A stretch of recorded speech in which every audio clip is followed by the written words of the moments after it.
Welcome everyone to our press conference for our Europa League game tomorrow against PAOK. Please identify whether your question is for Ruud or for Andre, and if you require translation. Let's start with Sky. Ruud, first of all, looked nice to welcome Maniora back to the group today, albeit I think it was 15 minutes, and then he did an individual session. So how are you managing his return to full fitness now? Well, he's been managed very well after his injury in pre-season. Obviously it was going to be a long one, and it's a big moment for him. That first time he's back in team training, and obviously we're going to get him back partially over the coming weeks, and look to get him on board as quick as possible. We also saw Marcus doing an individual session before joining in with the main group. What's the thinking behind that? No, he did a bit of extra work before the session on his own, and he joined the group. There was no other special news on that one. Seems to be a standing question at the moment as well. Have you had any contact with Ruben just yet, even if it's to offer congratulations as to what happened last night? No, I didn't have contact so far. There's no changes in that. Do you know when yet? I don't know when yet either. Can you tell us what would be the ideal scenario for you now? I don't know. It's difficult to comment on that now. I'm waiting conversations to take place, and in the meantime, obviously, there's one thing that's the most important for this football club now is getting the work done on a daily basis. And in the game coming up tomorrow in Europe, it's a European night at Old Trafford. Against the Greek champions, second in the league, current. So I have to say that I feel the responsibility to do well over the next week, and that's my job. So please, don't. How do I say it? I'm focused on that, and on the others. As I said, I welcome Ruben. Happy here to help him. And that's the situation for the moment. Just wondering on the subject of injuries, Tyrell Malacia, how he's progressing, and when we're likely to see Luke Shaw, Kobbie Mainoo and Harry Maguire again? Well, different cases, all of them. Tyrell is the furthest in the moment. He's part of team training for a couple of weeks now, fully in team training, no restrictions. So it's good for him to plan game minutes, maybe in the under-21s. We have to see, and the others are still. Harry's still inside working on his rehab, and Luke also does pitch work like he did today, and he's progressing there to also do partial team trainings hopefully soon. Eric often mentioned, we often asked him about the injury issues that kind of derailed much of last season, and that he was looking into it, the club were looking into it.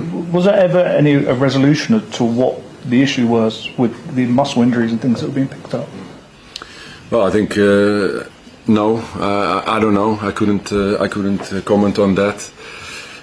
For me, it's important, as I said, that I'm focusing on the players that are currently fit, and that's my job. Manage them as good as I can.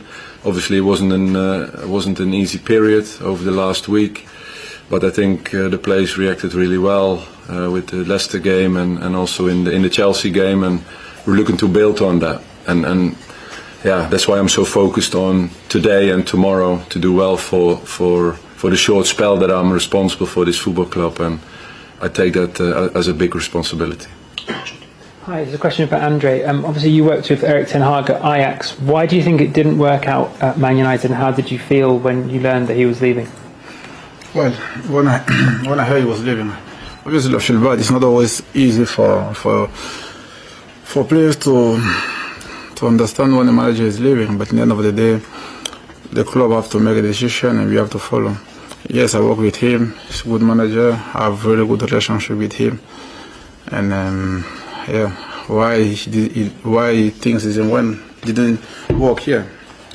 We didn't win enough games, so it's so simple. And high level, it's not easy. Sometimes you have to pay the price. And fortunately, it was him. But we did everything. Players give everything. We work hard. We try our best, but it just didn't work. Neil. Ruud. Could we just wait for the microphone? Oh. I could. Okay.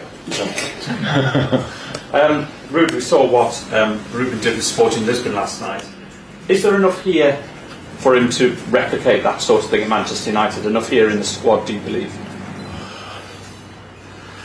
Like I said just now, I'm so focused at the present here. To comment on that is for me is very difficult and hardly impossible because I'm really putting everything, all my energy in with the current squad, all the players. Like I said, all the injured players. I'm just asking about the strength of this current squad. Yeah, no. So that's why to relate it to his playing style and all of that. That's for me is a question that I can't answer because I'm so focused on the players here and getting results going tomorrow and on Sunday in the Premiership, which are vital 2 games for the season. And I think I'm doing the new manager the best favour to do that. And later, like I said in all my interviews, I'm here to help the club and him. And I think that comes across, that came across, and see when communication can start about the future. And just on Manchester United in Europe, it always had such a rich heritage, as a former manager called it, but not so much in the last 10 years. Why do you think a club of this size has failed in Europe in the last 10 years? Well, I think it's a big question for me to answer why it didn't work over the last 10 years. For me it's important, and that's the reason why I arrived at the club, is to help the club and build to those years again where there were successful times in Europe. Obviously there was the Europa League final, if I remember well, with Oli. There was the Europa League win with Mourinho. So was that in the last 10 years? Yeah, it was. So I think that's big European successes. So in that sense, it's always Manchester United is always there to compete in Europe, and that's what we want as well, and that starts again tomorrow. Well, the focus that you've just been talking about, obviously these next 2 games are very important. But has it been quite hard for you to focus and for the players to focus? Because it's only human nature for the players to look beyond that and think, how I'm going to fit in under the new manager, what's the new team going to look like? Has it been quite a challenge for you to keep the focus on these next 2 games? Well, I think last week before the Leicester game and before the Chelsea game, I think it was even harder because obviously things are changed quickly and massively. So to manage that was I think a bigger task. Now things sort of calm down, and we're focusing on the 2 performances where we were confident about and can build on. But again, it's about tomorrow that we play with the same passion and commitment, and then with the home support, and we can get to our best. Question for Andre. Did you happen to watch the Sporting Lisbon game last night? And if you did, how do you think these players will suit the new manager Ruud Van Nistelrooy's style? And do you think they'll be able to adapt to that high intensity that he plays? Can you repeat, please? Did you watch the Sporting Lisbon game last night against Manchester City? And if you did, how do you think the current Manchester United players will adapt to his style? Obviously, it's different to what we've played so far this season, very high intensity. Yeah, I did. I did watch a game yesterday. Great victory from there, by the way. Different system, but my players, my teammates, we are all pragmatic now. I think everyone here is capable to play in each system, so I don't think this will be any issue for us. We have big players, so they will step up. And then quickly, can I just ask Ruud as well? Obviously, you were a brilliant striker for Manchester United. Sporting under the new manager Ruud Van Nistelrooy have scored a lot of goals so far this season. Manchester United have struggled to create chances for the strikers, Rasmus Højlund and Joshua Zirkzee. Do you have any idea why that might be, why they're not getting as many chances as we'd expect? I don't agree that we didn't create enough chances. I think if you look at the statistics, that we are one of the teams that's creating the most chances, and it's the conversion. That's why I said I'm not worried, because we're creating the chances. And with the talent we have, and they're still young, not only the 2 that you just mentioned, but the others as well, there's lots of potential. I think when results will keep coming, confidence will rise, and that's the key thing in scoring goals, confidence. And I think these guys will have it in him, and hopefully we can carry on in tomorrow's game. Ty. Hi, Ruud. In the Sporting game last night, their strikers scored a hat-trick, and I think he scored 21 goals already this season. It seems obvious that Ruben likes us, gets the best out of strikers. You've mentioned, Rasmus there, he's 21, lots of big chances this season. What does he need to do to go to the next level? Because it's clear he's got a lot of potential. What does he need to do to elevate himself to the kind of level that Gyökeres at Sporting is at? What would you say? Stay calm. And believe in himself, believe in his qualities, like I do, like his teammates do. He knows he's young, he's promising. It's a daily work he's putting in that will, in the end, will pay off, not only for him but also for his teammates. And confident in that. Tell from Greek media over here. Πώς αντιμετωπίζει το αυριανό παιχνίδι, γιατί προηγήθηκε ένα δύσκολο παιχνίδι με την Chelsea για την Manchester United και ακολουθεί ένα ακόμη με την Leicester. Πώς αντιμετωπίζουν το αυριανό παιχνίδι, είναι και για τους δύο η ερώτηση, και τι είναι αυτό το οποίο γνωρίζουν για τον αντίπαλό τους. It's for both the question. Given that tomorrow's game is sandwiched from a tough game last Sunday and a difficult game next weekend, how do you approach tomorrow's game, and what do you know about PAOK Salonika? Asking me first? Both, yeah, sure. Okay. Like I commented before, it's a game of high priority for us tomorrow. So we don't look at the past game and the future game. We know that we need all our attention on PAOK. We analyze them very well. We know that they're the current champions of Greece, which is a big achievement, and also is current second, just 1 point behind Ares in this moment. Lots of talented players, experienced players, strong side. Will be supported tomorrow here with 4,000 fans travelling and supporting that team. So we are ready to face a very tough game. That's the approach for tomorrow. Ruud says everything already. We agree. Easy, I make it easy for you. Obviously, the focus will be on these 4 games, but as well as tactics, how important has it been to change the atmosphere? Has there been a change in atmosphere since Eric has left? I don't know. It's difficult.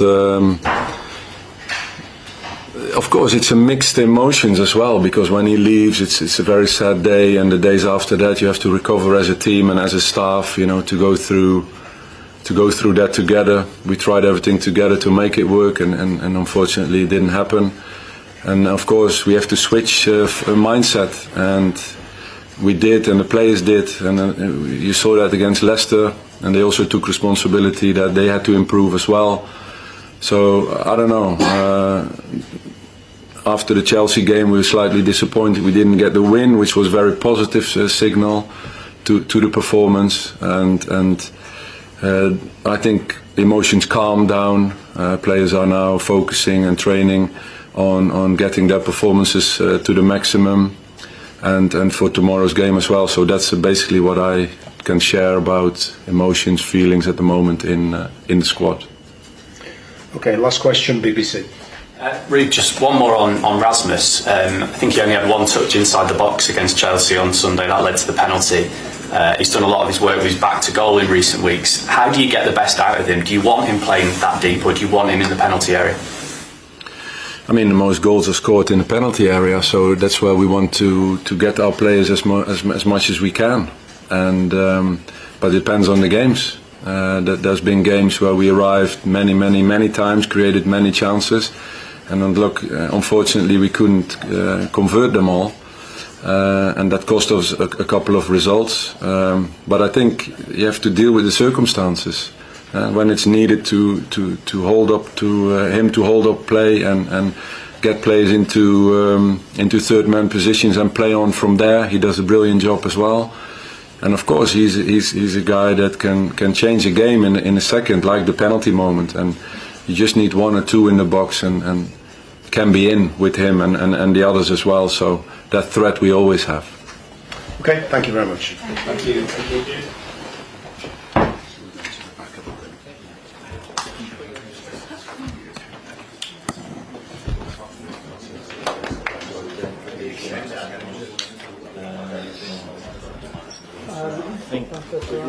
Yes, you're with